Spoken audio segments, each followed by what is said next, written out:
हर रोज लाखों लोग उड़ान पर निकलते हैं। कोई किसी अपने से मिलने, कोई नई जिंदगी शुरू करने, तो कोई सिर्फ एक मीटिंग के लिए। एयरपोर्ट पर लोगों की आंखों में उम्मीद होती है, दिल में हलचल और जहाज पर एक यकीन कि सब कुछ ठीक रहेगा। लेकिन क्या हो जब वो यकीन ही टूट जाए, जब हवा में उड़ती एक फ्लाइट अचानक खामोश हो जाए, कोई सिग्नल न आए, कोई जवाब न मिले और फिर एक सन्नाटा, वो सन्नाटा जो सैकड़ों परिवारों में गूंजता है। आज की कहानी एक ऐसे ही जहाज की है जिसने उड़ान तो भरी मगर वापस लौट न पाया। 29 नवंबर 2013 की वो सुबह किसी आम दिन के जैसे ही थी, मगर आसमान में उड़ान भरने वाली एक फ्लाइट को पता नहीं था कि वो अब कभी भी जमीन पर सुरक्षित नहीं उतरेगी। मोजाम्बिक एयरलाइंस की फ्लाइट 470 मापुटो से लुआंडा की तरफ रवाना हुई थी।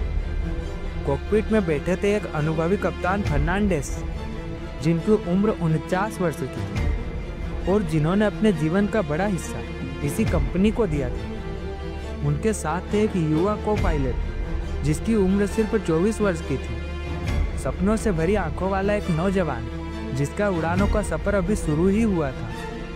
विमान में कुल 33 लोग थे। हर किसी के मन में एक मंजिल थी, एक इंतजार था, शायद किसी अपने से मिलने की, किसी की नौकरी जाने का, किसी जिंदगी को दोबारा शुरू करने की।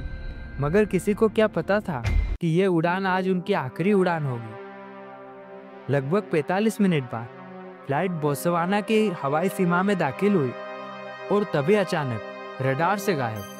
कोई इमरजेंसी कॉल नहीं, कोई सिग्नल नहीं, जैसे ही आसमान ने उस जहाज को निगल लिया हो।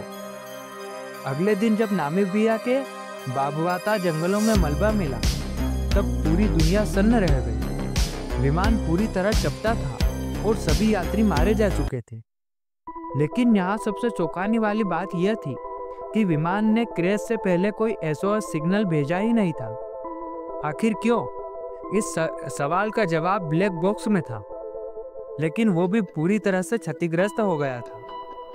कई हफ्तों की मेहनत के बाद जब रिकॉर्डिंग सुनी गई, तो सच्चाई ने सबको झकझोर दिया। शुरुआत में सब सामान्य था, फिर को पायलट बाथरूम के लिए बाहर गया और तब पूरे 6 मिनट की खामोशी। अचानक दरवाजा खटखटाने की आवाज़। को पायलट दरवाजा खोलने की कोशिश करता है, मगर दरवाजा बंद है। और उस अकेली खामोशी में अंदर बैठे कप्तान ने ऑटो पायलट से छेड़छाड़ शुरू कर दी थी। फ्लाइट की ऊंचाई को समंदर तल से नीचे सेट कर दिया गया। वो जानता था कि अब इस जहाज का लौटना नामुमकिन है, लेकिन एक अनुभवी पायलट ऐसा क्यों करेगा? जब उसकी जिंदगी की परतें खोली गई, तो दर्द, अकेलापन और टूटन की एक दिल दहला देने वाली स्टोरी हमारे सामने आई। एक पत्नी जिससे वो 10 वर्षों से अलग था, एक बेटी जिसकी दिल की सर्जरी थी और एक बेटा जिसने 1 वर्ष पहले आत्महत्या कर ली थी। और उसी बेटे की बरसी के आसपास यह हादसा हुआ। यह वो आखिरी बूंद थी जिसने टूटे हुए इंसान को और भी पूरी तरह से बिखेर दिया। इस हादसे से पहले मोजाम्बिक एयरलाइंस ने कॉकपिट में 2 लोग हमेशा मौजूद हो ऐसी नीति लागू की थी। मगर अफसोस, यह हादसा उस नियम के लागू होने से पहले ही हो गया।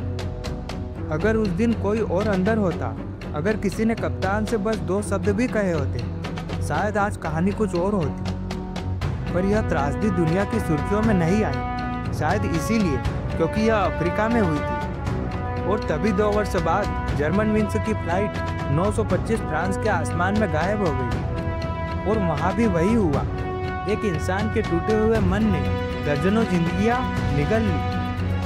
आज जरूरी है कि हम इन कहानियों को सिर्फ हास्य समझकर न भूल जाएं। ये याद दिलाती है कि कभी कभी एक टूटा हुआ इंसान सिर्फ एक मौका चाहता है, एक बात, एक साथी, एक सुनने वाला। और अगर हम वो मौका दे दें, तो शायद किसी की उड़ान उसकी मंजिल तक पहुंच जाए। कुछ कहानियाँ ऐसी भी होती हैं जो सिर्फ हमें रुलाती नहीं बल्कि सोचने पर मजबूर कर देती कि एक इंसान के अंदर चल रही जंग अगर समय पर किसी ने देख ली होती, तो शायद 30 जिंदगियाँ आज भी जिंदा होती। ये हादसे सिर्फ न्यूज़ नहीं होते, ये सबक होते हैं हमारे लिए, इंसानियत, जिम्मेदारी और समझदारी के। अगर आपको ये कहानी छू गई हो, तो हमारी इस कोशिश को आगे बढ़ाइए, सब्सक्राइब कीजिए, क्योंकि हम ऐसी ही सच्ची, अनसुनी और दिल को छूने वाली कहानियों को लेकर आते रहेंगे। शेयर कीजिए ताकि शायद अगली बार कोई अकेला न रह जाए, कोई टूटने से पहले किसी की आवाज़ को सुन ले। और याद रखिए, हर उड़ान से ज़्यादा एक कीमत होती है एक मानव की ज़िंदगी की। हम फिर मिलेंगे एक और कहानी में। तब तक के लिए सलाम, सतर्क रहें और सुरक्षित रहें।